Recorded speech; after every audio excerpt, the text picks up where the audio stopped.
కన్యా రాశి వారికి ఏ విధంగా ఉందో చూద్దాం. ఆదాయం 5, వ్యయం 5, రాజ్యపూజ్యం 4, అవమానం 5. ఈ యొక్క కన్యా రాశి వారికి ఈ యొక్క సంవత్సరం చాలా బాగుందని చెప్పవచ్చు.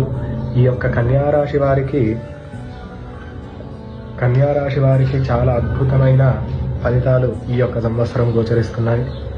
ఈ యొక్క సంవత్సరము ఆదాయం ఈ యొక్క కన్యా రాశి వారికి చాలా బాగుంటుంది. ఈ యొక్క విద్యార్థులు ప్రతి సంవత్సరం కష్టపడేదానికన్నా ఈ సంవత్సరము ఎక్కువ కష్టపడితేనే వీరికి మంచి ఫలితాలు ఉంటుందని చెప్పవచ్చు.